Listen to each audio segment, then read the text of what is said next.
Hello, good morning, good evening, good night, good afternoon, যে যখন দেখছেন সেই হিসাবে তাদেরকে সম্বোধন। আজ আমরা আলোচনা করছি ক্লাস 9-এর পদার্থের অ্যাটমিক স্ট্রাকচার অর্থাৎ পরমাণুর গঠন। শোনো, পরমাণুর গঠন, পরমাণু ইংরেজিতে অ্যাটম, এই শব্দটা এলো কোত্থেকে? এই শব্দটা এসেছে প্রায় পঞ্চদশ শতাব্দীর কাছাকাছি অ্যাটোমা এই শব্দটা থেকে। অ্যাটোমা অ্যাকচুয়ালি এই শব্দটা এসেছে অ্যাটোস এই শব্দটা থেকে, যার অর্থ অবিভাজ্য। অবিভাজ্য অর্থাৎ যা বিভাজ্য নয়, ভাঙা যায় না, বিভাজ্য নয়। ক্লিয়ার? গ্রিক, ভারত, বিভিন্ন দার্শনিকরা এই অবিভাজ্য কণা সম্পর্কে ধারণা দিচ্ছিলেন, কিন্তু এই অ্যাটম সম্পর্কে বিভিন্ন ধারণা হতে হতে ডাল্টন তার পরমাণুবাদ তত্ত্ব দিলেন। এই ডাল্টনের পরমাণুবাদ তত্ত্ব কি? ডাল্টনের পরমাণুবাদ তত্ত্ব আমরা আগেও পড়েছি, আরেকবার রিপিট হচ্ছে। ডাল্টনের পরমাণুবাদ তত্ত্ব বলা হয়, তিনি বললেন যে এই যে অ্যাটমটা, এটা সব থেকে ছোট কণা পদার্থের, ঠিক আছে? এই অ্যাটমটাকে ভাঙা যায় না, অবিভাজ্য। সেই জন্য নামটা কিন্তু অ্যাটম কথাটা এসেছিল। অ্যাটম, অ্যাটোস, অবিভাজ্য, অবিভাজ্য। প্রথম কথা, তিনি প্রথম পয়েন্ট বললেন এটা অবিভাজ্য, অর্থাৎ ডাল্টনের পরমাণুবাদের প্রথম তত্ত্বটাই ছিল পরমাণুগুলো অবিভাজ্য, তাকে আর ভাঙা যাবে না। আরও তিনি বললেন যে একই মৌলের পরমাণুগুলোর ভৌত ও রাসায়নিক ধর্ম একই হয়। সেকেন্ড তত্ত্ব, একই মৌলের পরমাণুর নোট ডাউন করছো, ভৌত ও রাসায়নিক ধর্ম, ভৌত ও রাসায়নিক ধর্ম একই। আর ভিন্ন মৌলের ক্ষেত্রে এটা যদি ভিন্ন হয়, ভিন্ন মৌলের পরমাণুর ক্ষেত্রে ভৌত রাসায়নিক ধর্ম ভিন্ন। এবং বললেন আরও একটা তত্ত্ব, মৌলগুলোর বা যৌগ এই পরমাণুগুলির সরল অনুপাতে যুক্ত হয়, অনুপাতে যুক্ত হয়। অর্থাৎ যখন মৌল বা যৌগ গঠন হচ্ছে, তখন একটা নির্দিষ্ট সরল অনুপাতে মৌলগুলো যুক্ত হয়ে যৌগ বা মৌল গঠন করছে। পরমাণুগুলো সরল অনুপাতে যুক্ত হয়ে মৌল বা যৌগ গঠন করছে। ক্লিয়ার হলো? তাহলে এই যে তত্ত্বগুলো তিনি বললেন তাকে বলা হচ্ছে ডাল্টনের পরমাণুবাদ। প্রথম তত্ত্ব অবিভাজ্য। দ্বিতীয় তত্ত্ব বললেন একই মৌলের পরমাণুগুলোর ভৌত রাসায়নিক ধর্ম একই হয়। তৃতীয় বললেন বিভিন্ন মৌলের ভৌত ধর্মগুলোর ভৌত রাসায়নিক ধর্ম ভিন্ন হয়। আর পরমাণুগুলো যখন সরল অনুপাতে যুক্ত হবে, তার ফলে সে মৌল এবং যৌগ গঠন করছে। এই তত্ত্বটা তৎকালীন সময় প্রচুরভাবে মানুষ গ্রহণ করলো এবং সেটা স্বীকৃত হলো। এবং এটা প্রায় নিয়ার অ্যাবাউট 70 থেকে 80 বছর এই তত্ত্বটাকে মেনেই আমরা চলতে শুরু করলাম, চলল। কিন্তু এরপর থেকে অর্থাৎ 70-80 সাল এরকম সময় থেকে কতগুলো নতুন আবিষ্কার সৃষ্টি হলো। এক্স রে আবিষ্কার হলো, ক্যাথোড রে আবিষ্কার হলো, ওকে, তেজস্ক্রিয় মৌল আবিষ্কার হলো, এইরকম আবিষ্কার হওয়ার সাথে সাথে কিন্তু এই ডাল্টনের পরমাণুবাদ তত্ত্বটা কিন্তু আস্তে আস্তে ভুল প্রমাণিত হতে শুরু করলো। এই যে অবিভাজ্য, এই কথাটা ভুল প্রমাণিত হলো। প্রথম কথা যে পরমাণু অবিভাজ্য, এই কথাটা ভুল প্রমাণিত হলো। 1 2 নম্বর, একই মৌলের পরমাণুগুলোর ভৌত রাসায়নিক ধর্ম একই হয়, এটাও ভুল প্রমাণিত হলো যখন আইসোটোপ আবিষ্কার হলো। আইসোটোপ কি আমরা তুলে নেব। আইসোটোপ কি? আইসোটোপ হচ্ছে গিয়ে একই মৌলের পরমাণুতে যাদের পরমাণু ক্রমাঙ্ক 1 কিন্তু ভর সংখ্যাটা আলাদা। তার মানে এই যে কথাটা বলা ছিল ভৌত রাসায়নিক ধর্ম একই হবে, এটা কিন্তু একটু ডিফার করলো। আইসোটোপ কাকে বলে? কি বলবে? একই মৌলের পরমাণুগুলোর পরমাণু ক্রমাঙ্ক একই হলে কিন্তু ভর সংখ্যা যদি আলাদা হয়, তাদেরকে আমরা বলবো আইসোটোপ। যেমন ধরো হাইড্রোজেন, এই হাইড্রোজেন একই পরমাণু মৌলের, একই মৌলের পরমাণু হাইড্রোজেন হাইড্রোজেন হাইড্রোজেন, কিন্তু তাদের ভর সংখ্যাটা আলাদা আলাদা হলে এদেরকে বলা হচ্ছে গিয়ে আইসোটোপ। একই রকম O16, 17, 18, দেখো অক্সিজেন একই মৌল, কিন্তু তাদের পরমাণু ক্রমাঙ্কটা এক, কিন্তু ভর সংখ্যাটা আলাদা। নিচের সংখ্যাটাকে আমরা বলি পরমাণু ক্রমাঙ্ক। পরমাণু ক্রমাঙ্ক সম্পর্কে আমরা পরে আসছি, পরমাণু ক্রমাঙ্ক। ওকে, এটা যখন হলো তখন আইসোটোপ আবিষ্কারের ফলে এই তত্ত্বটা কিন্তু ভুল প্রমাণিত হলো। আচ্ছা, আবার আইসোটোন বা আইসোটোন এবং আইসোবার আবিষ্কারের পর আইসোবার এর আবিষ্কার যখন হলো তখন কিন্তু এই তত্ত্বটাও ভুল প্রমাণিত হলো। অর্থাৎ ভিন্ন মৌলের পরমাণুগুলোর ভৌত রাসায়নিক ধর্ম সবসময় ভিন্ন হবে, সেটাও কিন্তু ভুল প্রমাণিত হলো। ক্লিয়ার? আইসোটোন কাকে বলছে না, যেসব পরমাণুর ভিন্ন মৌলের পরমাণু তাদের নিউট্রন সংখ্যা একই হলে তাদেরকে আমরা বলবো আইসোটোন। আইসোবার যদি ভর সংখ্যা একই হয় তাদেরকে আমরা বলবো আইসোবার। অর্থাৎ ভিন্ন মৌলের পরমাণু, আইসোটোন কাকে বলে কি লিখবে, ভিন্ন মৌলের পরমাণু যাদের নিউট্রন সংখ্যা একই কিন্তু পরমাণু ক্রমাঙ্ক আলাদা, তাদেরকে আমরা বলবো আইসোটোন।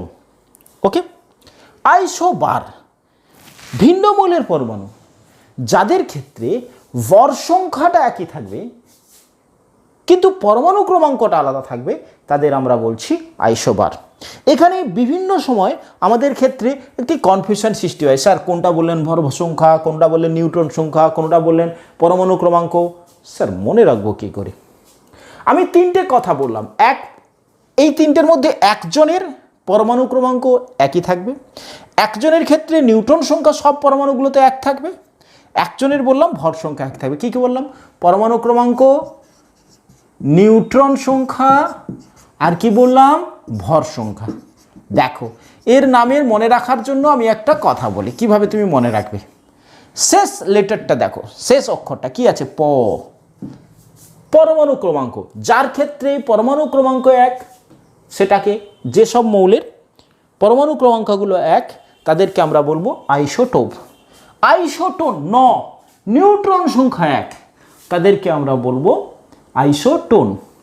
আইসোবার ভর সংখ্যা, অর্থাৎ আইসোবারের ক্ষেত্রে ভর সংখ্যাটা একই থাকবে, তাকে আমরা বলবো আইসোবার।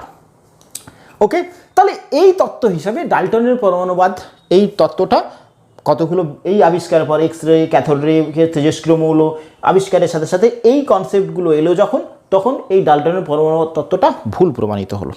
কিভাবে হলো একটু তার ইতিহাসটা একটু বলে নিই,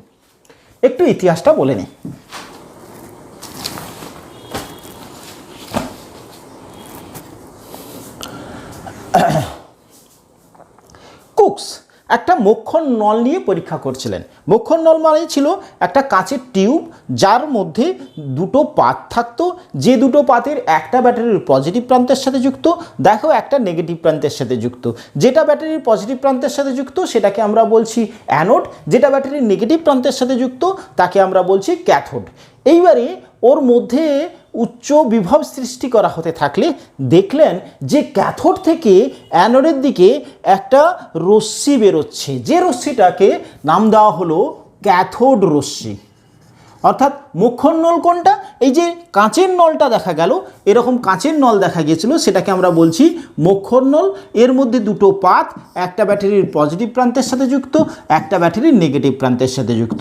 যেটা পজিটিভ প্রান্তের সাথে যুক্ত সেটাকে আমরা বলছি অ্যানোড, অর্থাৎ এটা ব্যাটারির পজিটিভ প্রান্তের সাথে যুক্ত, এটাকে আমরা বলছি অ্যানোড। যেটা নেগেটিভ প্রান্তের সাথে যুক্ত তাকে আমরা বলছি ক্যাথোড। দেখা যাচ্ছে উচ্চ বিভবে প্রয়োগ করলে এইখান থেকে ক্যাথোড থেকে অ্যানোডের দিকে এক ধরনের রশ্মি নির্গত হচ্ছিল, যে রশ্মিটাকে নাম দেওয়া হলো ক্যাথোড রশ্মি। এটা কে করছিলেন? কুকস এই মোক্ষণ নলের পরীক্ষাটা করছিলেন।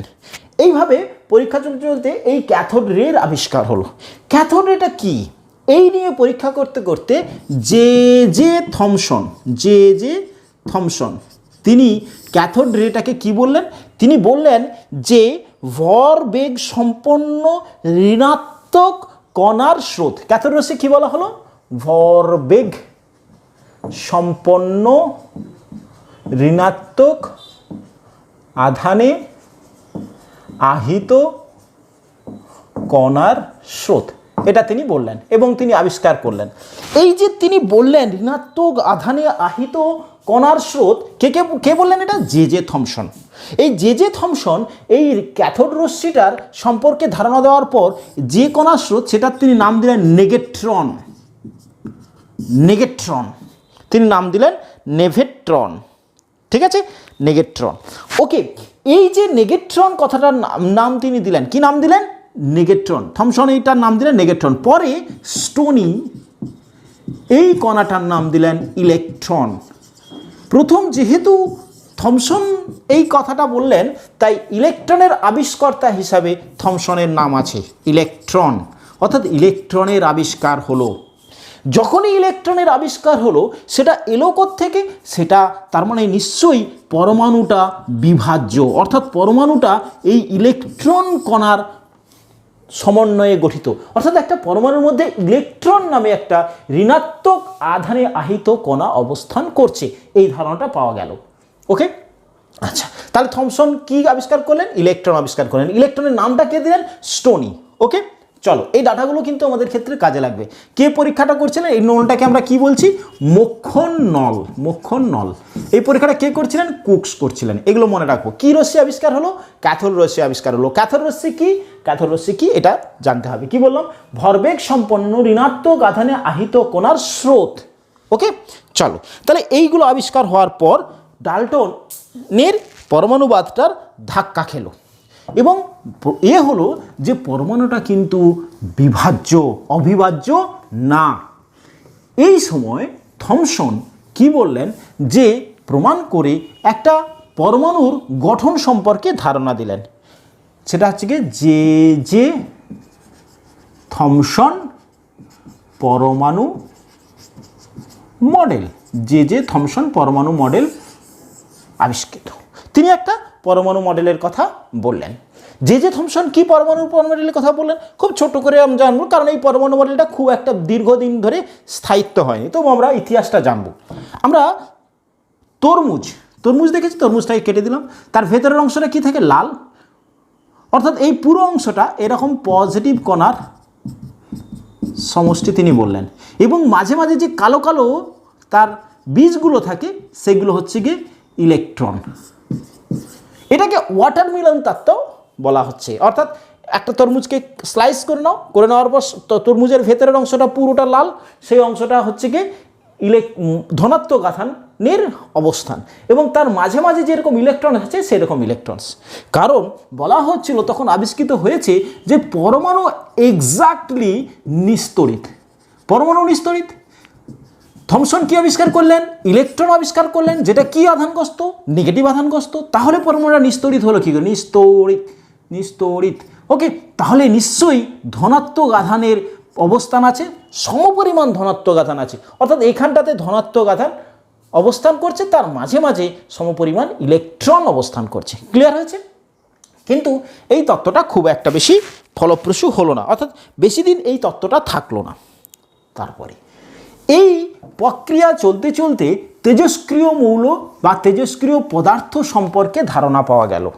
ঠিক আছে, তেজস্ক্রিয় পদার্থ, যে তেজস্ক্রিয় পদার্থ দিয়ে বর্তমানে বিশ্বে যে পারমাণবিক বোমা তৈরি করা হয়, তেজস্ক্রিয় পদার্থ আবিষ্কার হলো। তেজস্ক্রিয় পদার্থ আবিষ্কারের পর দেখা গেল এর তিনটে কণা নির্গত করে, আলফা, বিটা এবং গামা রশ্মি। এই তিনটে আলফা কণা, বিটা কণা এবং গামা রশ্মি আবিষ্কার হলো। আলফা অ্যাকচুয়ালি হিলিয়ামের নিউক্লিয়াস।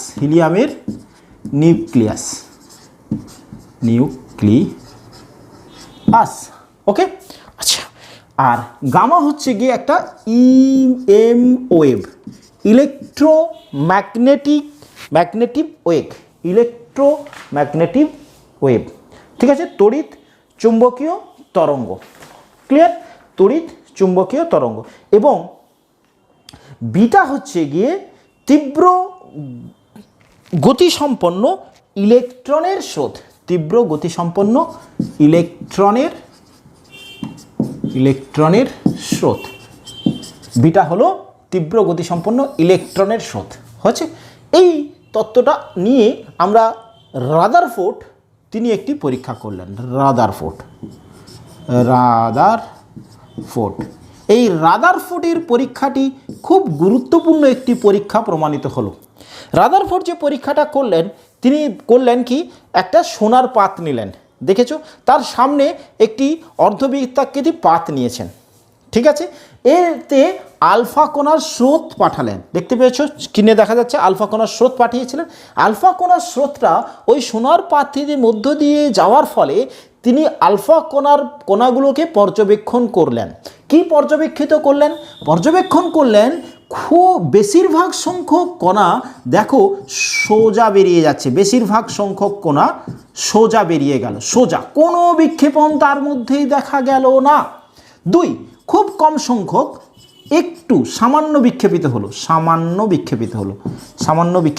এটা বিক্ষেপিত হলো। এটা সোনার পাতের পরীক্ষার পর্যবেক্ষণ। কি পর্যবেক্ষণ করেন? বেশিরভাগ আলফা কণা সোজা বেরিয়ে গেল।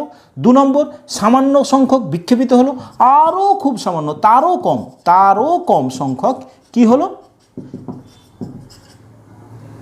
প্রায় 180 ডিগ্রি ফিরে এলো, কোণে ফিরে এলো। মানে কীরকম ফিরে এলো, মানে কীরকম হলো, ধরো গিয়েছিল এরকম, হয় এইরকম বা এইরকম বা এই রকম পথে ফিরে এলো। এই পথে গিয়েছিল, যাচ্ছিল এই পথে, হয় এই পথে, এবং প্রায় যে পথে গিয়েছিল সেই পথে ফিরে এলো, 180-তে ফিরে এলো। ওকে, আচ্ছা, এই যে ফিরে এলো, এই পর্যবেক্ষণটা থেকে পরমাণু মডেল সম্পর্কে রাদারফোর্ড একটি ধারণা দিলেন। তিনি বললেন যে পরমাণুর একটি ক্ষুদ্রতম অংশ আছে, যে ক্ষুদ্রতম অংশের তিনি নাম দিলেন নিউক্লিয়াস, যেটা পরমাণুর সবথেকে ভারী অংশ। তাই পরমাণুর ক্ষেত্রে বেশিরভাগ অংশ খালি। ওকে, তাহলে পরমাণুর একটি ক্ষুদ্রতম অংশের তিনি ধারণা দিলেন, যেখানে পরমাণুর সমস্ত ভর কেন্দ্রীভূত আছে, সেই অংশটার নাম দিলেন নিউক্লিয়াস।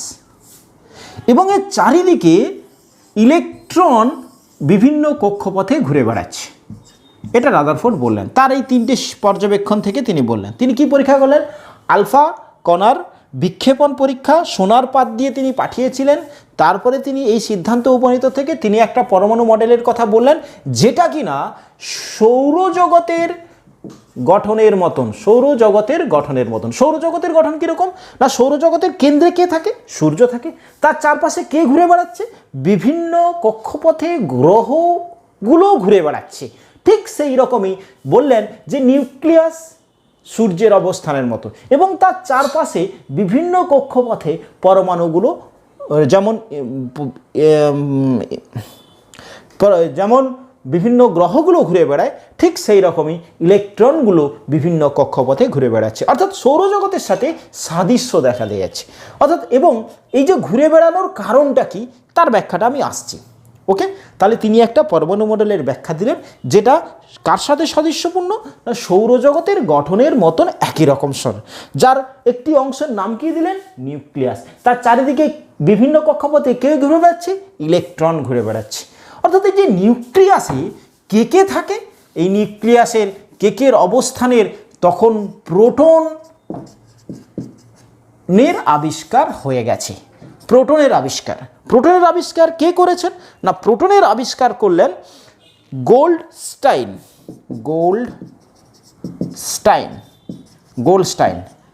ওকে, গোল্ডস্টাইন প্রোটনের আবিষ্কার করেছেন, যেটা কি ধর্মী? ধনাত্মক ধর্মী। এবং এর ক্ষেত্রে আরও একটি গুরুত্বপূর্ণ তথ্য, যেহেতু পরমাণুটা নিস্তড়িত, তাই এই প্রোটনটা ইলেকট্রনের যে আধান, অর্থাৎ ইলেকট্রনের আধান হচ্ছে 1.6 × 10⁻⁻19 কুলম্ব, মাইনাসে প্রোটনের আধান +1.6 × 10⁻⁻19 কুলম্ব। ওকে, তাহলে এক একটি ইলেকট্রনের যা আধান একটি প্রোটনেরও সম আধান, কিন্তু আধানের প্রকৃতি বিপরীত, আধানের প্রকৃতি বিপরীত।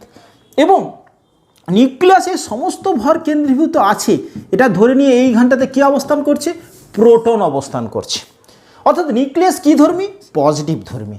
এবং এর ভর অর্থাৎ প্রোটনের ভর 1.6725 ইন্টু 10⁻⁻27 কেজি। মনে রাখতে হবে এটা, এগুলো সব মনে রাখতে হবে ডাটা। প্রোটনের ভর 1.6725 10⁻⁻7 কেজি, 27 কেজি। ইলেকট্রনের আধান প্রোটনের আধান সমমানের, বাট বিপরীত প্রকৃতির, সমমানের বিপরীত প্রকৃতির। ইলেকট্রনের মাস 9.1 ইন্টু 10⁻31 কেজি। কিন্তু এখানে একটি কনফিউশন দেখা দিল, কি নিউক্লিয়াসে যদি শুধুমাত্র প্রোটন থাকে, পরমাণুর ভরটা দেখা গেল যে শুধু প্রোটনের ভরটা ধরলে ইলেকট্রনের ভর খুব সামান্য, খুবই সামান্য, প্রায় 1837 গুণ প্রোটনের। ওকে, তাহলে এই ভরটা কিন্তু দেখা যাচ্ছে যে পরমাণুর যে মোট ভর সেটা কিন্তু হচ্ছে না। ওকে, আচ্ছা, তো সেক্ষেত্রে আমাদের আরেকটি কণা আবিষ্কৃতর কথা ভাবা হলো এবং নিশ্চিত আরেকটি ভারী কণা অবস্থান করছে, সেই কণাটা আবিষ্কৃত হলো। সেই কণাটার নাম হচ্ছে গিয়ে নিউট্রন। সেই কণাটার নাম কি? নিউট্রন। কে আবিষ্কার করলেন? কণাটা আবিষ্কার করলেন স্যাডউইক। তাহলে তিনটে কণা আবিষ্কৃত হলো। আদি কণা হিসাবে পরমাণুতে এই তিনটে কণায় অবস্থান করছে, একটা প্রোটন, নিউট্রন এবং ইলেকট্রন। যার মধ্যে নিউক্লিয়াসে কে থাকছে? নিউক্লিয়াসে থাকছে প্রোটন এবং নিউট্রন। এই নিউক্লিয়াসের এই দুটোই কিন্তু পরমাণু ভারী কণা, যার মধ্যে নিউট্রনের কোনো আধান নেই, আধান কিউ ইজিক্যাল টু 0, নিউট্রন নিস্তড়িত। এবং এর ভর হচ্ছে 1.675 ইন্টু 10⁻⁻27 কেজি। অর্থাৎ নিউট্রনের ভর এবং প্রোটনের ভর দেখতে পেয়েছো অনেকটা বেশি, যা অ্যাকচুয়াল পরমাণুর ভরের কাছাকাছি। ইলেকট্রনের ভরটা তুলনায় অনেকটা কম, অনেকটা কম। ওকে, আচ্ছা, তাহলে পরমাণু নিউক্লিয়াসে দুটো ভারী কণা অবস্থান করছে। একটা হচ্ছে গিয়ে প্রোটন, যেটা ধনাত্মক তড়িৎগ্রস্ত, একটা হচ্ছে গিয়ে নিউট্রন, যা কিনা নিস্তড়িত। এবং তার চারপাশে ঠিক যেমন সূর্যকে কেন্দ্র করে গ্রহগুলো ঘুরে বেড়াচ্ছে, তার চারপাশে এরকম ইলেকট্রনগুলো ঘুরে বেড়াচ্ছে। এইটার মডেলটা কে বললেন? রাদারফোর্ড এই পরমাণু মডেলটা ধারণা দিলেন। রাদারফোর্ড এই যে পরমাণু মডেলটা ধারণা দিলেন, এটা গ্রহণযোগ্য হলো এবং কিছুদিন এই মডেলটা নিয়ে চর্চা হলো, যতক্ষণ না পর্যন্ত ম্যাক্সওয়েল তড়িৎ চুম্বকীয় তত্ত্ব দিলেন। ওকে, তাহলে এই কনসেপ্টটা পর্যন্ত ক্লিয়ার। অর্থাৎ আমাদের ক্ষেত্রে রাদারফোর্ডের পরমাণু মডেল ধারণা পাওয়া গেল। ওকে, ঠিক আছে, তাহলে রাদারফোর্ডের পরমাণু মডেল আমরা ধারণা পেলাম। ওকে, এবারে এই পরমাণু মডেলের ত্রুটি দেখা দিল। কখন ত্রুটি হলো? ম্যাক্সওয়েল বলে আরেকজন বড় বিজ্ঞানী, মানে ইলেকট্রোস্ট্যাটিক, ইলেকট্রোম্যাগনেটিক এগুলো নিয়ে যার বিশেষ আবিষ্কার আছে এবং প্রচুর তত্ত্ব আছে, যা খুব ওয়েল প্রুভড। তার একটি তত্ত্ব ম্যাক্সওয়েল। কি বললাম? ম্যাক্সওয়েলের EM থিওরি, ইলেকট্রোম্যাগনেটিক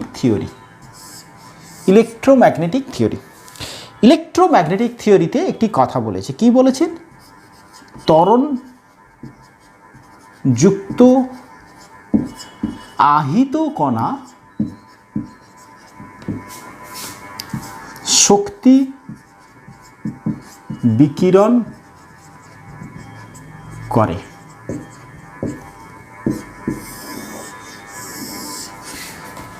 এক্ষেত্রে একটি কথা, আগের একটি কথা একটু বলে নিই।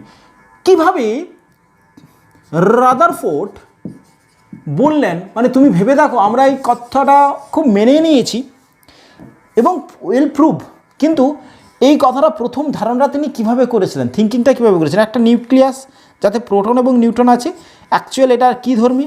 পজিটিভ ধর্মী। তার চারপাশে ইলেকট্রনটা ঘুরে বেড়াচ্ছে কেন? এরকম কক্ষপথে ঘুরে বেড়াচ্ছে, এই তথ্যটা দিলেন কেন? একটি কণা, ধরো ইলেকট্রন, এর প্রোটন, এদের মধ্যে কি থাকবে? আকর্ষণ থাকবে। তাহলে ইলেকট্রনটা আকর্ষিত হয়ে প্রোটনের নিউক্লিয়াসের উপরে চলে যাওয়ার কথা, কেন যাচ্ছে না?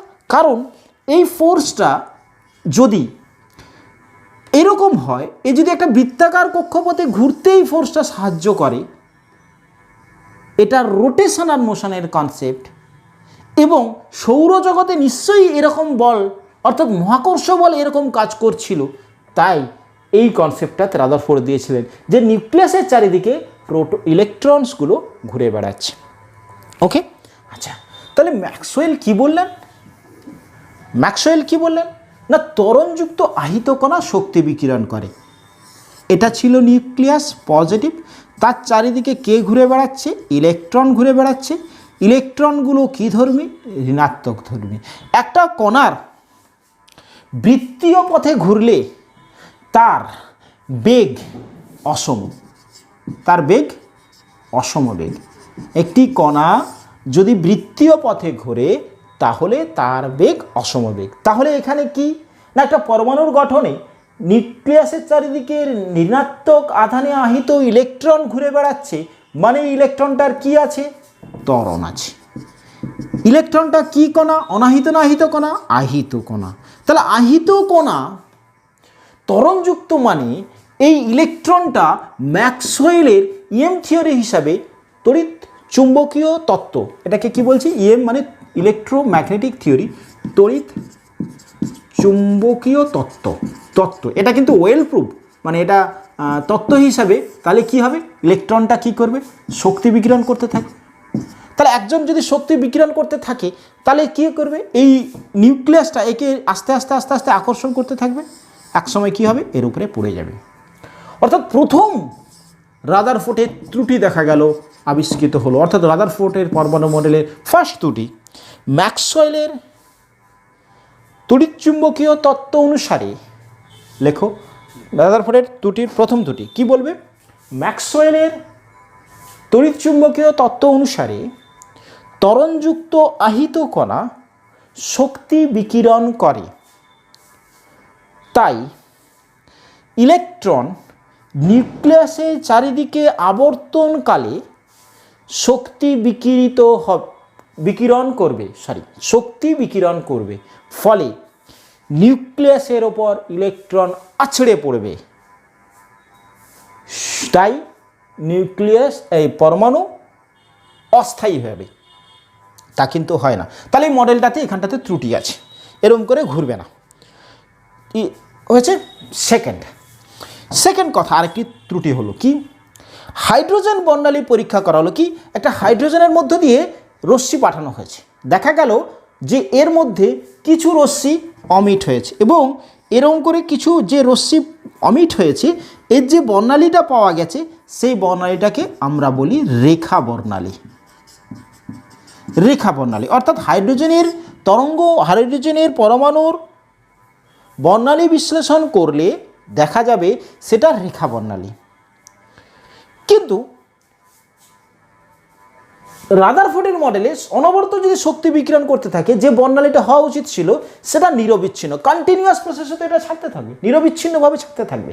তাহলে এই ইলেকট্রনসটা যে শক্তি ছাড়ছে সেটা নিরবিচ্ছিন্ন হওয়ার কথা, তা কিন্তু নয়। অর্থাৎ এই যে রেখা বর্ণালী পাওয়া গেল, এর ব্যাখ্যা রাদারফোর্ড দিতে পারলেন না। তাই ম্যাক্সওয়েলের এই তত্ত্ব এবং রেখা বর্ণালী রাদারফোর্ডের পরমাণু মডেলে ত্রুটি দেখালো। তাহলে রাদারফোর্ডের পরমাণু মডেল ত্রুটিযুক্ত দুটো কারণে। তাহলে সেকেন্ড পয়েন্ট কি লিখবে বলে দিয়েছি। আচ্ছা, গুড। এবার আসছি কি, এবারে এলো কোয়ান্টাম তত্ত্ব। প্লাঙ্কের কোয়ান্টাম তত্ত্ব হিসাবে বোর একটি পরমাণু মডেল দিলেন, বোরের পরমাণু মডেলে বলা হলো যে পরমাণুর মধ্যে নিউক্লিয়াসের চারিদিকে, এই যে নিউক্লিয়াস ছিল এর চারিদিকে ইলেকট্রনগুলো কতগুলো অনুমোদিত কক্ষপথে বিচরণ করে। তাহলে বোরের পরমাণু মডেলের প্রথম তত্ত্ব কি? যে কোনো কক্ষপথে ঘুরবে না, কতগুলো নির্দিষ্ট কক্ষপথে ঘুরবে, ঘুরলে কিন্তু সে আর তড়িৎচুম্বকীয় তরঙ্গ বিকিরণ করবে না। অর্থাৎ বরের পরমাণু মডেল কার উপরে নির্ভর করলো? কোয়ান্টাম তত্ত্ব। কার? প্লাঙ্কের কোয়ান্টাম তত্ত্ব। প্রথম কি বললেন? যে ইলেকট্রনের কক্ষপথ অনুমোদিত, ইলেকট্রন নির্দিষ্ট অনুমোদিত কক্ষপথে প্রদক্ষিণ করে। কক্ষপথ থাকবে, কক্ষপথ। এই কক্ষপথের ক্ষেত্রে উপরের ক্লাসে গিয়ে দেখবো, সেখানেতে দেখানো হবে যে ওই ইলেকট্রনসগুলোর কৌণিক ভরবেগ NH বাই টয়েস পাই এরকম তত্ত্ব মেনে চলবে। ওকে, আচ্ছা, তাহলে নিয়মিত নির্দিষ্ট অনুমোদিত কক্ষপথে ইলেকট্রনসগুলো প্রদক্ষিণ করবে। ওকে, আচ্ছা। দ্বিতীয়, রাদারফোর্ডের পরমাণু মডেলের আরেকটা কনসেপ্ট ছিল, সেটা হচ্ছে কি, তাহলে যে কোনো কক্ষপথে প্রথম মডেলের রাদারফোর্ডের প্রথম যে ত্রুটিটা তার নিরসন করা গেল। সেকেন্ড ছিল যে কন্টিনিউয়াস প্রসেসে ইলেকট্রন শক্তি বিকিরণ করবার কথা বলা হচ্ছে না। এই কক্ষপথ, কতগুলো কক্ষপথ সুনির্দিষ্ট কক্ষপথ করা হলো, কক্ষপথগুলো নিয়ে আমি আসছি। এই কক্ষপথগুলোর প্রত্যেকটা কক্ষপথে থাকবার জন্য ইলেকট্রনের নির্দিষ্ট শক্তি আছে। যত বাইরের দিকে যাবে তত শক্তিটা বাড়তে থাকবে। অর্থাৎ এই কক্ষটা যদি কে হয়, এই কক্ষটা যদি এল হয়, তাহলে এই কক্ষপথ থেকে এই কক্ষপথে যখন যাবে সে ইলেকট্রন শক্তি সংগ্রহ করবে এবং যাবে। আবার যদি এই কক্ষপথ থেকে এই কক্ষপথে আসে তখন সে শক্তি বিকিরণ করবে, নচেৎ কখনোই ইলেকট্রনটা শক্তি বিকিরণ করবে না। অর্থাৎ যখন সে একটা কক্ষপথ থেকে উচ্চ স্তরের শক্তি স্তরের কক্ষপথ থেকে উচ্চ শক্তি স্তরের কক্ষপথ থেকে নিম্ন শক্তি স্তরের কক্ষপথে যাবে তখনই সে নির্দিষ্ট মানের শক্তি বিকিরণ করবে। তার আগে সে কিন্তু কক্ষপথে ঘুরবার সময় কোনো শক্তির বিকিরণ করবে না। ওকে, আচ্ছা। এইরকম রাদারফোর্ড পরমাণু বোরের যে পরমাণু মডেলটা হলো, সেই বোরের পরমাণু মডেলের ক্ষেত্রে পরমাণু মডেলটা কেমন আমরা একটু দেখে নেব। তিনি বললেন কতগুলো সুনির্দিষ্ট অনুমোদিত কক্ষপথ আছে, সেই কক্ষপথগুলোর তিনি কতগুলো নাম দিলেন। আচ্ছা, চলো তাহলে একটা নিউক্লিয়াস, নিউক্লিয়াসে কে থাকছে? নিউট্রন এবং প্রোটন। কে কে থাকছে? নিউট্রন। আপাতত তোমাদের লেভেলে এই বোরের পরমাণু মডেল পর্যন্ত আমরা দেখব। নিউট্রন এটা কি ধর্মী? তাহলে পেয়েছি আমরা নিস্তড়িত। এর ভর কত লিখে দিয়েছি। আচ্ছা, আর কে থাকছে? প্রোটন। তাহলে এই নিউট্রন এবং প্রোটন পজিটিভ ধর্মী। এই দুটো নিয়ে কি তৈরি হয়েছে? নিউক্লিয়াস। নিউক্লিয়াসে যে কণাগুলো থাকে তাকে আমরা বলবো নিউক্লিয়ন। নিউক্লিয়ন। ওকে, আচ্ছা। এর চারপাশে কতগুলো অনুমোদিত কক্ষপথে ইলেকট্রনগুলো ঘুরে বেড়াচ্ছে। এই কক্ষপথগুলোর নাম দেওয়া হয়েছে কে, এল, এম, এন, ও, পি। কক্ষপথগুলো একদম নিউক্লিয়াসের কাছের কক্ষপথের নাম কে, তারপরে এল, তারপরে এম, এরকম। তাহলে কে কত নম্বর কক্ষপথ? 1 নম্বর। এল কত নম্বর? 2 নম্বর। এম কত নম্বর? 3 নম্বর। এন কত নম্বর? 4, 5, 6। ওকে, তাহলে কে 1 নম্বর কক্ষ, এল 2 নম্বর কক্ষ, এম 3 নম্বর কক্ষ, এন 4 নম্বর, ও 5, পি 6। এইবারে প্রত্যেকটা কক্ষপথে সর্বোচ্চ সংখ্যক ইলেকট্রন থাকার সূত্রটা হচ্ছে গিয়ে 2 × n²। এন কি? কক্ষপথ সংখ্যা। কক্ষপথ সংখ্যা এর হচ্ছে কি কক্ষপথ সংখ্যা। তাহলে 2n²। কে কত নম্বর কক্ষ? 1 নম্বর কক্ষ। তাহলে কে কক্ষে সর্বোচ্চ কটা ইলেকট্রন থাকবে? 2 × 1² that is equal to 2। Clear? L সর্বোচ্চ ইলেকট্রনস কটা থাকবে? সূত্র 2 × 2a² দ্যাট ইজ 2 × 2 = 4, 4 × 2 = 8। গুণ করে দেখো, যদি কনফিউশন থাকে আমায় বলো। ওকে, আচ্ছা। এম কত নম্বর কক্ষ? 3 নম্বর কক্ষ। তাহলে 2 × 3² 3 × 3 = 9, 2 × 18, সো অন। এটা হবে 16, 16 × 2 = 32, 25 × 2 = 50, 36 × 2 = 72, এরকম করে। অর্থাৎ কি কতগুলো কক্ষপথ নাম দিলেন? কি কি? কে, এল, এম, এন, পরপর কক্ষপথ। এই কক্ষপথ কে সব থেকে কাছের কক্ষপথ, তারপরে এল, তারপরে এম হচ্ছে কেটাকে, এই কক্ষপথের যে তাকে ভূমিস্তর বলা হচ্ছে। এই কক্ষপথ যত দূরের দিকে যাবে তত ইলেকট্রনের, ওই কক্ষপথে থাকা ইলেকট্রনের শক্তির মান বৃদ্ধি পেতে থাকবে। আমি একটু বলে নিই, -13.6 এটা কে কক্ষপথে থাকলে ইভি। ইভিটা কি? Electron volt. অর্থাৎ কে কক্ষপথে ইলেকট্রন থাকলে তার শক্তির পরিমাণ হবে -13.6 ইভি ইলেকট্রন ভোল্ট। ওকে, এই যে কে কক্ষে ইলেকট্রন সংখ্যাটা ইলেকট্রনের শক্তির পরিমাণ -13.6, পরেরগুলোর হচ্ছে সূত্রটা হচ্ছে কি -13.6 by n square eV. N কি? ওই কক্ষপথ সংখ্যা। তাহলে প্রত্যেকটা কক্ষপথে কত থাকবে? কে এর কক্ষে তো হয়ে গেছে, এন এর জায়গায় যদি 1 বসে তাহলে 13.6, পরেরটার ক্ষেত্রে পরেরটা, এটা ডাটা হিসাবে দিয়ে রাখলাম। অর্থাৎ যত ওপরে যত বাইরের দিকে যাবে তত শক্তির পরিমাণটা আস্তে আস্তে আস্তে আস্তে বাড়ছে। অর্থাৎ এই কক্ষপথ থেকে এই কক্ষপথে এই শক্তিটাকে যদি E1 বলি, এটা E2 বলি, এটা E3 বলি, E1 is less than E2 is less than E3, অর্থাৎ বাইরের দিকে কক্ষপথগুলোর শক্তিস্তর বেশি। ওকে, তাই এই কক্ষপথ থেকে এই কক্ষপথে গেলে সেক্ষেত্রে ইলেকট্রনসগুলো শক্তি বিকিরণ করবে। আচ্ছা, এক্ষেত্রে তাহলে মোটামুটিভাবে পরমাণুর একটি স্ট্রাকচার পাওয়া গেছে। কীভাবে ইলেকট্রনসগুলো বিন্যস্ত থাকে এই কনসেপ্ট থেকে আমরা আসব। কীরকম? ধরো তার আগে বলে নিই একটি কথা। ধরো এটা কি? কার চিহ্ন? অক্সিজেন। এইখানে একটি সংখ্যা লেখা হয়, এটাকে বলা হচ্ছে গিয়ে পরমাণু ক্রমাঙ্ক। পরমাণু ক্রমাঙ্ক কি?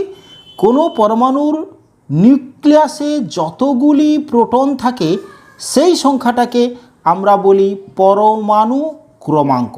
পরমাণু ক্রমাঙ্ক কাকে বলা হচ্ছে? যে কোনো পরমাণু নিউক্লিয়াসে যতগুলি প্রোটন থাকে সেই সংখ্যাটাকে আমরা বলি পরমাণু ক্রমাঙ্ক। ওকে, আচ্ছা, পরমাণু নিউক্লিয়াসে নিউট্রন এবং প্রোটনের মোট সংখ্যা অর্থাৎ নিউক্লিয়নের মোট সংখ্যাটাকে আমরা বলি ভর সংখ্যা।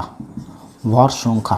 ওকে, এবারে দেখো অক্সিজেন, নিচে পরমাণু ক্রমাঙ্ক ডিফাইন করা হচ্ছে কি, তাহলে 8, ওপরে একটি সংখ্যা দেওয়া হচ্ছে যেটা ভর সংখ্যা রেখা হয়। তাহলে এই সংখ্যাটা 16, ভর সংখ্যা মানে ওই পরমাণুতে নিউট্রন এবং প্রোটনের মোট সংখ্যাটা 16, প্রোটন সংখ্যাটা 8, কারণ পরমাণু ক্রমাঙ্ক 8 বলে দেওয়া আছে। ওকে, পরমাণু ক্রমাঙ্ক 8, ক্লিয়ার? তাহলে একটা চিহ্ন যার নিচে যে কোনো অংশে এদিকেও থাকতে পারে এদিকেও থাকতে পারে, যে সংখ্যাটা সেটাকে আমরা বলছি পরমাণু ক্রমাঙ্ক মানে প্রোটন সংখ্যা, ওপরে যে সংখ্যাটা ভর সংখ্যা যেটাকে আমরা বলছি প্রোটন এবং নিউট্রনের মোট সংখ্যা। ওকে, আচ্ছা, এই পরমাণু সবসময় কি হবে? পরমাণুতে যতগুলি প্রোটন থাকবে ঠিক ততগুলি ইলেকট্রন থাকবে, কারণ পরমাণু নিস্তড়িত। পরমাণু নিস্তড়িত। নিস্তড়িত মানে প্রোটন সংখ্যা যতগুলো থাকবে। এখানে যে উদাহরণটা দিয়েছি তাতে প্রোটন কটা আছে? 8টা। তাহলে ইলেকট্রন কটা থাকবে? 8টা। কারণ পরমাণু নিস্তড়িত কেন? এরকম ধরনের প্রশ্ন দেওয়া হয়। কি বলবে? পরমাণু নিউক্লিয়াসে যতগুলি প্রোটন থাকে ঠিক তত সংখ্যক ইলেকট্রন নিউক্লিয়াসকে প্রদক্ষিণ করে। ইলেকট্রন এবং প্রোটনের আধানের মান সমান ও বিপরীত প্রকৃতির, তাই পরমাণু নিস্তড়িত। এক্ষেত্রে তাহলে প্রোটন 8টা মানে ইলেকট্রন কটা? 8টা। এবারে বলো ভর সংখ্যা 16 বলেছে, তাহলে proton plus neutron is equal to 16, that is neutron বেরোচ্ছে 16 মাইনাস প্রোটন সংখ্যা, that is 16 minus 8 is equal to 8, অর্থাৎ নিউট্রন সংখ্যাটা কত বেরোলো? 8। ক্লিয়ার হয়েছে? যে কোনো ক্ষেত্রে আমরা নিউট্রন প্রোটন এবং এর সংখ্যাটা নির্ণয় করতে পারবো। ওকে, নেক্সট আমরা এই পরমাণু মডেলটা দেখাবো। এই পরমাণু মডেলটা দেখাবো কিভাবে হয়েছে। তাহলে পরমাণু নিউক্লিয়াসে কে কে থাকে? পরমাণু নিউক্লিয়াসে প্রোটন থাকবে। কটা প্রোটন আছে? 8টা প্রোটন। আর কটা নিউট্রন আছে? 8টা নিউট্রন। ওকে, এবারে কক্ষপথ অক্সিজেনের কক্ষপথ, প্রথম কক্ষ কে কক্ষ। কে কক্ষ, চলো এই কক্ষে কটা ইলেকট্রনস থাকতে পারে? সর্বোচ্চ 2টো ইলেকট্রনস। মোট কটা ইলেকট্রনস আছে? মোট ইলেকট্রন সংখ্যা কত? মোট ইলেকট্রনস 8। তাহলে কে কক্ষে কটা হয়ে গেল? 2টো। কে কক্ষে 2টো। তাহলে বাকিটা যাবে এল কক্ষে, বাকিটা যাবে এল কক্ষে। এল কক্ষে কটা? তাহলে 2টো চলে গেছে, বাকি থাকছে 8 থেকে 2 বাদ দিলে 6, সর্বোচ্চ কটা থাকতে পারে? 8, তাহলে পরের কক্ষে 6টা থাকবে। 1 2 3 4 5 6 এগুলো কি সব ইলেকট্রন ইলেকট্রন আমি দিয়ে দিলাম। ওকে, তাহলে ইলেকট্রন বিন্যাসটা ক্লিয়ার হলো, বোঝা গেছে। চলো নিজেরা একটা করো, একটা নিজেরা ট্রাই করো। তুলেছো?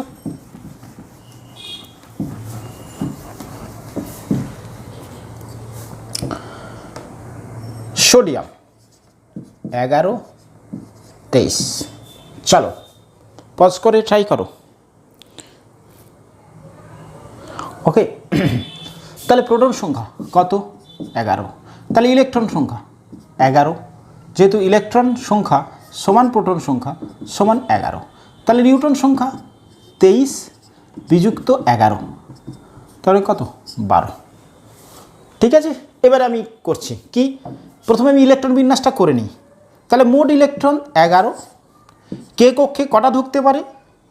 2টো, তাহলে বাকি কটা থাকছে? 9টা, এখানে লিখে রাখলাম। তারপরে এল কক্ষ সর্বোচ্চ কটা থাকতে পারে? 8টা, 8টা, তাহলে কটা? 1টা। এবারে বলো এম কক্ষ কটা থাকবে? 1টা। 9টা থেকে 8টা ঢুকে গেলে 1টা থাকে, সে 1টা এখানে চলো, আর কিছু নেই। তাহলে ইলেকট্রন বিন্যাসটা এটা। তাহলে আঁকো এবার তুমি, বোঝা গেছে? ক্লিয়ার? আচ্ছা, তাহলে কটা ইলেকট্রনস আছে? প্রোটন কটা? 11টা। নিউট্রন কটা? 12টা। তাহলে কে কক্ষ কটা ইলেকট্রনস? 1 2। তারপরে এল কক্ষ কটা ইলেকট্রনস? 1 2 3 4 5 6 7 8 হয়েছে। তারপরেরটা কটা হবে? 1টা আছে। ক্লিয়ার হয়েছে? চলো এরপরেরটা। ওকে, নেক্সট আমরা আসছি CA 19 সরি 20 40, চলো ট্রাই করো। তাহলে প্রোটন 20, ইলেকট্রন 20, তাহলে নিউট্রন 40 বিযুক্ত 20 সমান 20।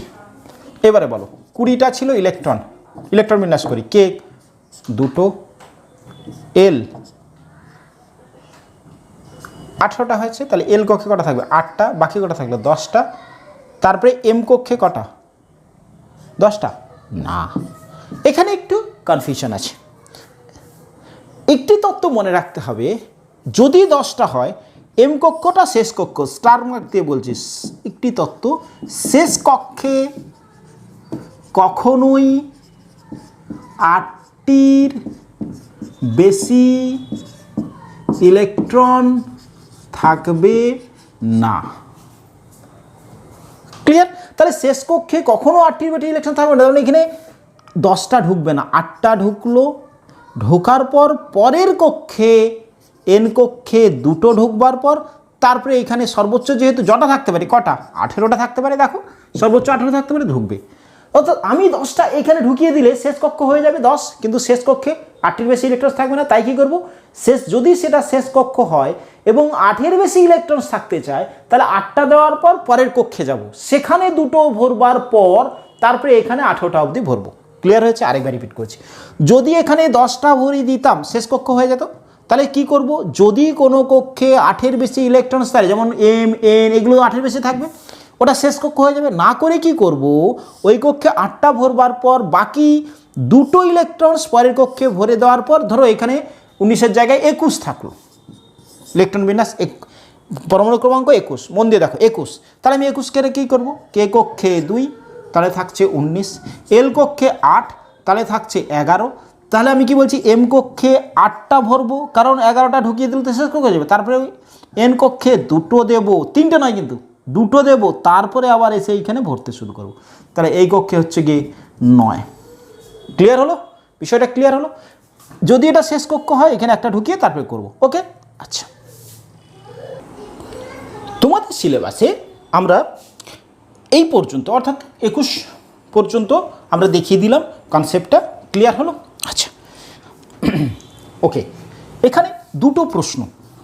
এক, আমরা বারবার ধরে বলছি পরমাণুর নিউক্লিয়াসে খুব ক্ষুদ্র জায়গার মধ্যে প্রোটন এবং নিউট্রন অবস্থান করছে। কুলম্বীয় তত্ত্ব বলছে প্রোটন খুব কাছাকাছি অবস্থান করছে। প্রোটন পোর্টের মধ্যে কি হওয়া উচিত? বিকর্ষণ। তাহলে নিউক্লিয়াসটা তো ভেঙে যাওয়া উচিত। ক্লিয়ার বোঝো? একটা নিউক্লিয়াস, এর মধ্যে প্রোটন অবস্থান করছে, সব কি ধর্মী? ধনাত্মক তড়িৎধর্মী। তাহলে এদের মধ্যে কি হওয়া উচিত? কুলম্বীয় বিকর্ষণ বল। কিন্তু নিউক্লিয়াসটা স্থায়ী আছে কেন? নিউক্লিয়াস স্থায়ী কেন? নিউক্লিয় বলের কারণে। নিউক্লিয় বল সৃষ্টি হয়। নিউক্লিয় বল কি? কুলম্বীয় বল অর্থাৎ কুলম্বের সূত্র আমরা পড়েছি, সেটা হচ্ছে গিয়ে একটা নির্দিষ্ট দূরত্বে অর্থাৎ ক্ষুদ্র দূরত্বে যে নিউক্লিয়াস 10⁻⁻15 মিটার দূরত্বে কুলম্বীয় বল আর কাজ করে না। এবং এই নিউক্লিয়াসের মধ্যে একটি অদ্ভুত ঘটনা ঘটে, সেটা হচ্ছে গিয়ে প্রোটনটা নিউট্রন, নিউট্রনটা প্রোটন, মেসন কণার আদান প্রদান দ্বারা এটা ঘটতে থাকে। মেসন কণা, পজিট্রন কণা, এরকম আরও কিছু কণা আছে যেগুলো অস্থায়ী কণা, সবসময় পাওয়া যায় না। এগুলো স্থায়ী কণা হচ্ছে ইলেকট্রন, প্রোটন, নিউট্রন পরমাণুর গঠনে, অর্থাৎ ক্ষুদ্র দূরত্বে আছে। এবং এই যে অল্টারনেশনটা হচ্ছে প্রোটন নিউট্রন, নিউট্রন প্রোটনে, তার ফলে এই বিকর্ষণ বলের পরিবর্তে একটা তীব্র বল ক্রিয়াশীল হয়, যেটা কিন্তু মহাকর্ষ বলও নয়, মহাকর্ষ বলের মতন নয়, বা তড়িৎ বলও নয়, এটা অন্য বল, আকর্ষণ বল। এই বলটাকে আমরা বলি নিউক্লিয় বল। নিউক্লিয় বলের কারণে পরমাণু নিউক্লিয়াসটা স্থায়ী। প্রশ্ন থাকে নিউক্লিয় বল কি, বা পরমাণু নিউক্লিয়াসের স্থায়িত্বের কারণ কি? একটাই উত্তর ভাবে লিখবে। কি লিখবে? ক্ষুদ্র পরিসরে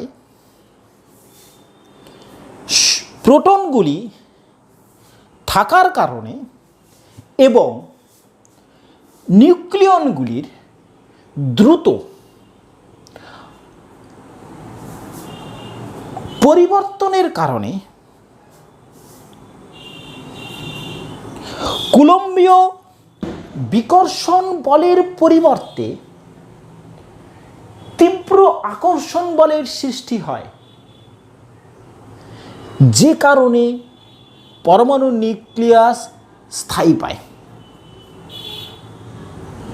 নিউক্লিয়াস স্থায়িত্ব পায়। হয়েছে? নিউক্লিয়াস স্থায়িত্ব পায়। আর ওইখানটাতেই লিখে দিতে পারো যে পরমাণুর আকর্ষণ বলের সৃষ্টি হয়, একে নিউক্লিয় বল বলে। তাহলে এই বলটা কিন্তু তড়িৎ বল নয়, এই বলটা কিন্তু মহাকর্ষ বলও নয়। এই বলটা সৃষ্টি হচ্ছে 2 × 10⁻⁻15 মিটার এই লেভেলে, যে লেভেলে কুলম্বীয় বিকর্ষণ বল কাজ করছে না। এবং এটা কিন্তু ইনভার্স, অর্থাৎ কুলম্বের সূত্র মেনে চলে না, কুলম্বের সূত্র মেনে চলে না। তাহলে আমি নিউক্লিয় বল সম্পর্কে কি বললাম? নিউক্লিয় বল 2 × 10⁻15 মিটারের মধ্যে কাজ করছে। এটা একটি আকর্ষণ বল, এটা না তড়িৎ বল, না তড়িৎ আকর্ষণ বল, না মহাকর্ষ বল। এক্ষেত্রে কি হচ্ছে? কুলম্বের সূত্র এটা মেনে চলে না।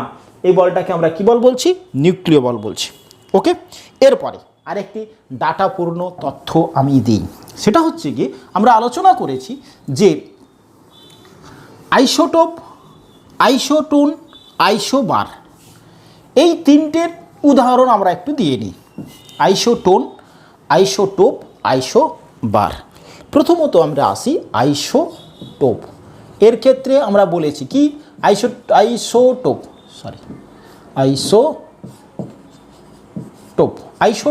মানে এর মধ্যে কি একই থাকবে? প মানে পরমাণু ক্রমাঙ্ক একই থাকবে। যেমন ধরো এটা একই মৌলের ভিন্ন পরমাণু, একই মৌলের ক্ষেত্রে পরমাণু ক্রমাঙ্ক এক, কিন্তু ভর সংখ্যা আলাদা। ওকে, এই যে এইটা লিখেছি, এটা হাইড্রোজেনের আইসোটোপ, সাধারণ হাইড্রোজেন, ডয়টেরিয়াম, ট্রিটিয়াম, এই তিনটে নাম। এইখানে একটি প্রশ্ন পড়ে যে এক্ষেত্রে তাহলে প্রোটন কটা? একটা। ইলেকট্রন কটা? একটা। নিউট্রন কটা? দেখো 1 - 1 দ্যাট ইজ 0। এখানে একটা প্রশ্ন থাকে যে নিউট্রনবিহীন পরমাণুর নাম। নিউট্রনবিহীন পরমাণু কি? সাধারণ হাইড্রোজেন। এটা কি বলবো? সাধারণ হাইড্রোজেন, বা এটাকে আরেকটা নামে ডাকা হয়, সেটাকে বলা হচ্ছে প্রোটিয়াম। ওকে, তাহলে নিউট্রনবিহীন পরমাণু সাধারণ হাইড্রোজেন বা প্রোটিয়াম। এগুলো প্রত্যেকের ক্ষেত্রে কি একই বললাম? পরমাণু ক্রমাঙ্ক 1, মানে প্রোটন সংখ্যা 1। এখানে প্রশ্ন থাকে আইসোটোপগুলো রাসায়নিকভাবে সমধর্মী হয় কেন? আইসোটোপ বা এদের আরেকটা নাম দেওয়া হয় সমস্থানিক।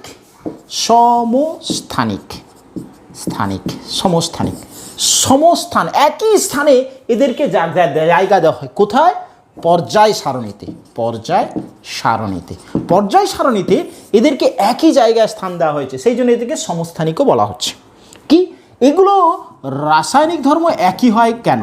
রাসায়নিক ধর্ম কাদের? আইসোটোপগুলোর একই হয় কেন? এটা প্রশ্ন থাকে।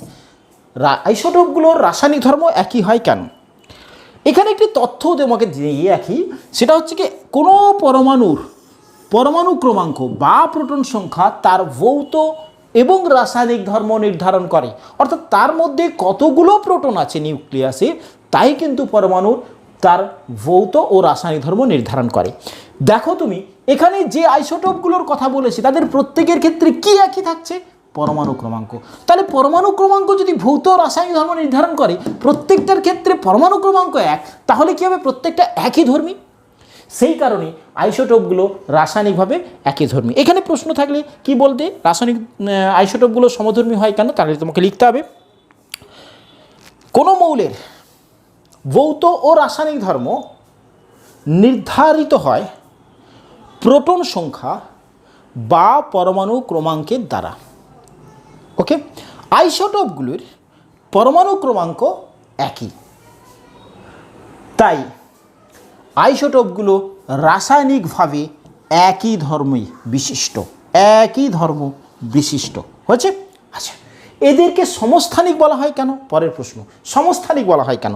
আইসোটোপগুলোকে সমস্থানিক বলা হয় কেন? লেখো, পর্যায় সারণীতে মৌলগুলোকে ভৌত ও রাসায়নিক ধর্ম হিসাবে পর্যায়ক্রমে সাজানো হয়েছে। আইসোটোপগুলির পরমাণু ক্রমাঙ্ক একই হয়, তারা রাসায়নিকভাবে সমধর্মাবলম্বী, তাই তাদের পর্যায় সারণীতে একই স্থানে রাখা হয়েছে বা রাখা হয়, সেই কারণে এদের সমস্থানিক বলে। ওকে, সমস্থানিক বলে হচ্ছে। এরপরে আসছে আইসোবার। উদাহরণ দেব, শুধু উদাহরণটা দেবো। আমি আইসোবার সম্পর্কে বলে দিয়েছি। আইসোবার কি একই থাকবে বলো? বলে দিয়েছি কি ভর সংখ্যা কি থাকবে? ভর সংখ্যা। যেমন ধরো ক্যালসিয়াম 20-40, আচ্ছা আর্গন এটা 18-40। দেখো এই সংখ্যাটা কি সংখ্যা?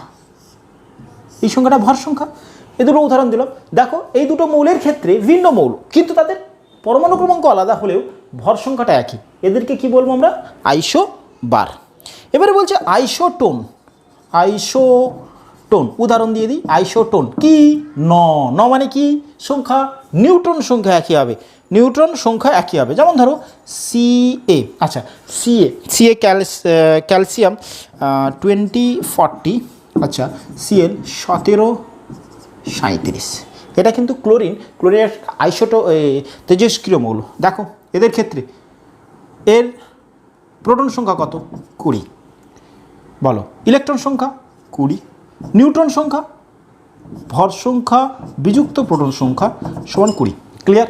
এর ক্ষেত্রে প্রোটন সংখ্যা 17, ইলেকট্রন সংখ্যা 17, নিউট্রন সংখ্যা 37 বিযুক্ত 17 সমান কত? 20। দেখো এর নিউট্রন সংখ্যাও 20, এর নিউট্রন সংখ্যাও 20। তাহলে দুটো পরমাণুর কি সংখ্যা একই? নিউট্রন সংখ্যা একই। তাদেরকে কি বলবো আমরা? আইসোটোন। ওকে, ক্লিয়ার? আচ্ছা, পুরো আলোচনাতে আমরা পরমাণু স্ট্রাকচার সম্পর্কে ধারণা পেয়েছি। ওকে, চলো, থ্যাংক ইউ।